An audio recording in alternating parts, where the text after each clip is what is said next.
Hello, I'm Robert Allen and I'm running for Region 10 Vice President. I ask for your vote because I'm just a regular NARF member just like you who wants to see our organization continue to thrive. We just celebrated our centennial and I want to make sure we can continue our strong legacy of advocacy for years to come. That's my goal, as I'm sure it's yours. North Carolina NARF has often been recognized for its vision for the future. I'm proud to have served as the NARF NC Federation President, and I'd like your support to extend this fine North Carolina tradition of service to our members across Region 10. We can't move forward, though, without some changes. We can't continue doing the same things over and over and expect different results. We have three primary areas we haven't focused on, so something's got to give. However, we can't address those areas until we look at the role of the National Executive Board, the NEB. We must focus on leading. The National Executive Board's job is to lead our organization by maintaining full oversight of NARF. The NEB sets the overall direction and goals of the organization and institutes policies to ensure our advocacy efforts continue to be successful. The NEB needs to take a hard look at where we are and where we need to be, and as Region 10's Vice President, I will get us on track. If we can do this, we can focus on the three primary areas. The first area, as I see it, is that our mission of protecting our earned pay and benefits is our primary goal. Our mission must drive everything NARF does. Sustaining our outstanding advocacy program, from our superb headquarters advocacy department to the hundreds of members who work across the country at the grassroots level, should be the aim of every action we take. This ranges from increasing our membership to maintaining sound fiscal policy. I firmly believe the membership has solid ideas that can keep our advocacy efforts strong for years to come. But that requires continuous communication between the NEB and the field. I will focus on this as your Region 10 Vice President, and it will be my duty to be in constant communication with everyone in Region 10. All our advocacy policies and efforts must be the end result. Second, increasing our membership is absolutely critical. We've lost over 300,000 members since the early 80s, about 150,000 just in the last 10 years. We lost 14,000 in 2021 alone. We can't keep on the downward spiral and expect to be able to continue our advocacy.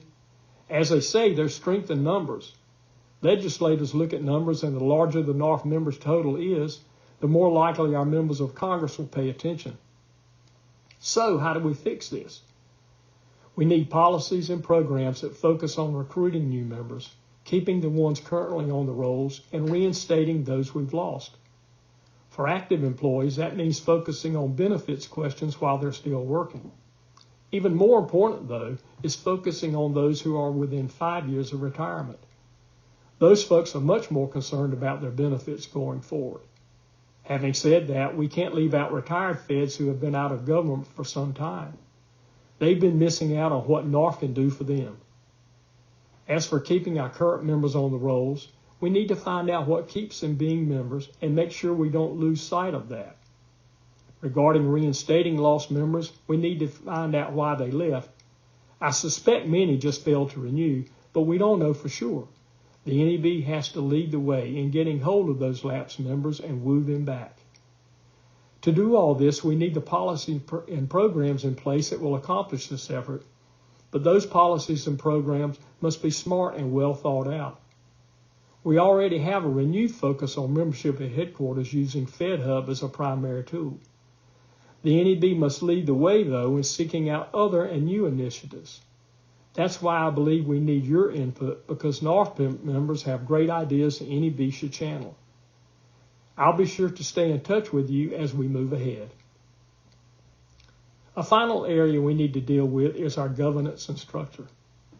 As I've served on the National Bylaws Committee, I was able to see firsthand what works and doesn't work. It seems to me the NEB and headquarters are often out of touch with what goes on at the Federation chapter and member levels. So that begs the question, is our structure adequate to ensure our advocacy continues to serve us? What is the role of headquarters? What is the Federation role? Are chapters still the backbone of NARF? Does the National Executive Board work as it should, as a board of directors and not in the day-to-day operations of NARF? I think part of the solution here is that the NEB must have an efficient, responsive national policymaking process. Using the latest tools to help us with that, instead of hiring outside consultants to do the work that is inherently NARF related. The NEB has recently updated its policy book, which is very much appreciated, but it only focus on NEB operations. While that's necessary, the national policy book must be about NARF policy top to bottom. And by the way, the NEB needs to be in constant communication with the field to make sure NEB policy decisions have the broadest understanding of what's needed. Part of this final area regarding our governance is having cohesive financial policies. Fortunately, the NEB has been working within a balanced budget for the last 2 years, something it wasn't doing for several years before. What the NEB has to do is ensure that our financial policies continue down the path of fiscal responsibility. We need periodic financial updates to make sure we aren't taking inefficient, cost-ineffective actions. Is selling the building one such?